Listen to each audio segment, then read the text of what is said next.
하루 10분 디지털 경제 뉴스 디지털투데이 데일리픽입니다.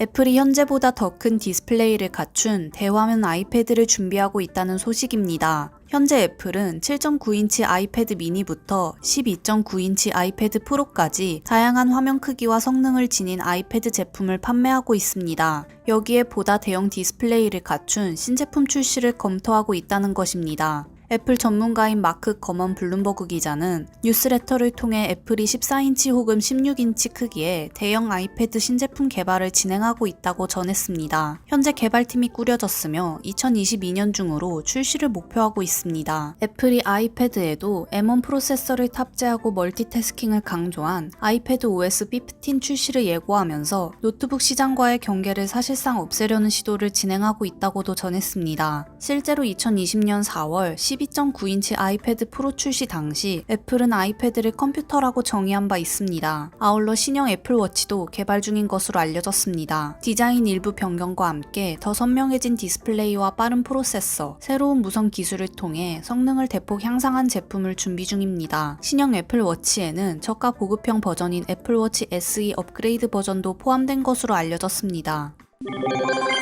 국내 온라인 동영상 서비스 이용자 만족도는 유튜브와 넷플릭스 등 외국 업체의 서비스가 티빙과 웨이브 등 국내 업체의 서비스보다 높은 것으로 나타났습니다. 정보통신정책연구원 보고서에 따르면 4개 서비스의 이용자 만족도는 유튜브 83%, 넷플릭스 57%, 티빙 33%, 웨이브 22% 순으로 조사됐습니다. 서비스를 계속 사용하겠냐는 의향 조사 결과도 유튜브는 100%, 넷플릭스 50% 등으로 외산 서비스가 웨이브, 티빙 등 국내 서비스보다 앞섰습니다. 응답자의 시청 빈도를 조사한 결과 일주일에 6일 이상 시청한다는 답이 44.3%로 가장 많았고, 이어 일주일에 4, 5일 시청한다는 답이 20.2%였습니다. 월 정액제 가입 중인 서비스는 넷플릭스가 26.4%로 가장 많았고, 이어 유튜브 프리미엄 12.7%, 웨이브 6.8%, 유플러스 모바일 TV 5.3%, 티빙 4.8% 등의 순으로 집계됐습니다. 한 달 내 가장 자주 쓴 서비스는 유튜브 74.8%, 넷플릭스 7.8%, 웨이브 4%, 티빙 2.3%, 그리고 시즌 2.1% 등이었습니다.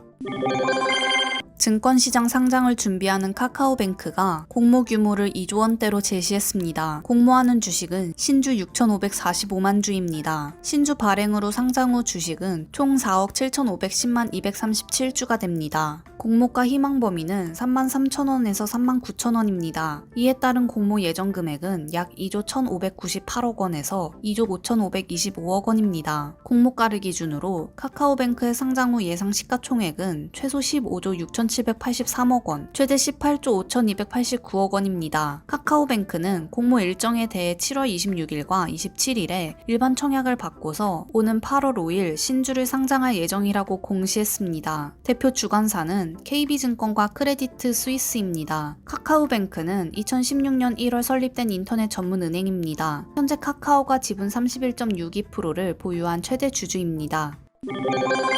네이버 노동조합이 28일 공동성명을 내고 최근 직원 사망과 관련해 사의를 표한 최인혁 네이버 최고 운영 책임자와 가해자 임원 A씨 모두 모든 직위에서 해임할 것을 회사 측에 요구했습니다. 네이버 노조는 네이버 동료 사망 사건 노동조합의 진상규명 최종 보고서 및 재발 방지 대책 요구안 발표회를 가졌습니다. 네이버 노조는 네이버 전 현직 동료 60여 명을 대상으로 조사한 결과를 발표했습니다. 전화 면접과 대면 인터뷰로 확보한 증언, 메일, 메신저, 녹취, 동영상 자료를 바탕으로 작성했습니다. 발언자로 나선 오세윤 네이버 지회 지회장은 고인의 죽음은 네이버가 지시하고 묵인한 업무상 재해라며 최인혁 COO와 가해자로 지목된 임원 A씨의 해임을 강력히 요구한다고 밝혔습니다. 앞서 최인혁 COO는 직원 사망과 관련해 도의적인 책임을 지겠다며 사임을 밝힌 바 있습니다. 최 COO는 사의를 표했지만 네이버 파이낸셜 대표이사를 비롯해 계열사 7곳에서 겸직하던 이사, 감사 등의 지위는 그대로 유지하고 있습니다. 오 지회장은 경영진은 이들 임원의 문제를 알고도 묵과했다며 최 COO의 모든 직위 사퇴와 재발 방지 대책위원회 구성 등 2가지 요구안이 받아들여질 때까지 조합원들이 참여하는 단체 행동을 펼쳐나갈 것이라고 밝혔습니다. 네이버 노조는 29일부터 피켓팅 시위를 시작합니다.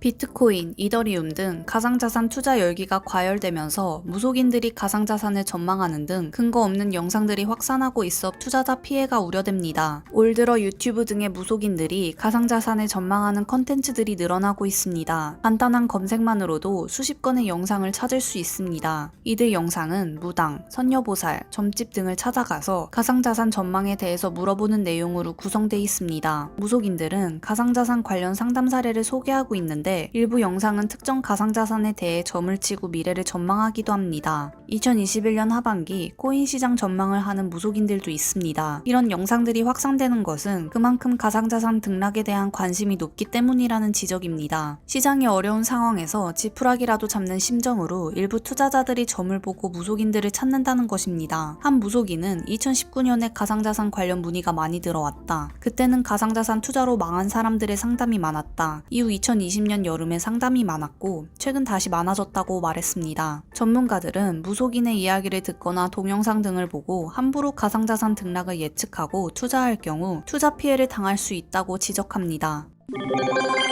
테슬라가 중국 시장에서 모델 3와 모델 Y 차량을 대상으로 대규모 리콜을 진행합니다. 대상 차량만 28만 대가 넘습니다. 니케이 아시아 등 외신에 따르면 테슬라는 중국에서 모델 3와 모델 Y 전기차의 주행 보조 시스템인 오토파일럿 기능 오작동의 가능성을 들어 해당 차종에 대해 리콜을 시행한다고 밝혔습니다. 리콜 대상은 2019년 12월부터 2021년 6월 사이에 중국 상하이 공장에서 생산한 모델 3와 모델 Y 차량 25만여 대, 그리고 2019년 제조에 수입된 모델 3 차량 3만 5천여 대로 총 28만 5,520대에 달합니다. 리콜 사유는 오토파일럿 기능에 오작동 발생 가능성이 있기 때문인데, 이로 인해 차량이 급발진하면 운전자가 차량을 제어하지 못해 사고가 발생할 수 있습니다. 테슬라 측은 리콜 조치로 인해 차량 소유자가 테슬라 서비스 센터를 방문할 필요는 없다고 설명했습니다. 테슬라의 온라인 소프트웨어 업데이트 기능을 통해 해당 기능의 개선이 가능하기 때문입니다. 소유자는 제대로 업데이트가 됐는지 확인만 하면 됩니다.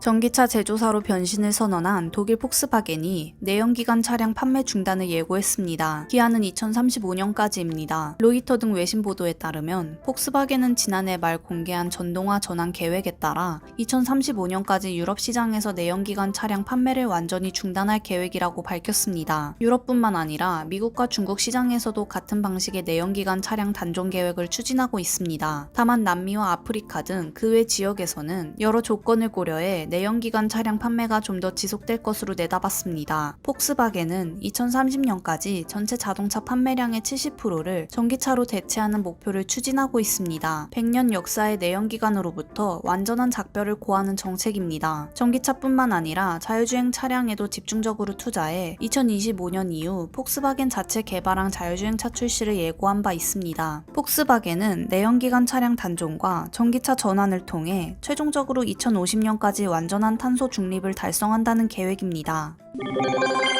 국내 코로나19 확진자가 평일 600명대 수준을 이어가고 있는 가운데 전파력이 더 센 것으로 알려진 주요 변이가 지속해서 확산하고 있습니다. 중앙방역대책본부에 따르면 최근 일주일 동안 국내에서 영국, 남아공, 브라질, 인도 등 이른바 주요 4종 변이 바이러스에 감염된 확진자는 267명입니다. 누적 감염자는 2,492명입니다. 신규 감염자 267명 가운데 영국에서 유행된 알파형 변이가 189명으로 가장 많고, 이후 인도 델타형 변이가 73명입니다. 주로 지인 모임, 가족여행, 의정부시 음식점 관련 집단 발병 사례에서 델타형 변이 확진자가 나왔습니다. 방역당국은 지난해 말 이후 12,055건의 검체를 분석해 현재까지 2,392건의 주요 변이를 확인했습니다. 유형별로는 알파 변이가 2,075건, 델타 변이 263건, 베타 변이 143건, 감마 변이 11건입니다. 이들과 역학적 연관성이 있는 사례까지 모두 포함하면 변이 감염자 규모는 더 클 것으로 보입니다.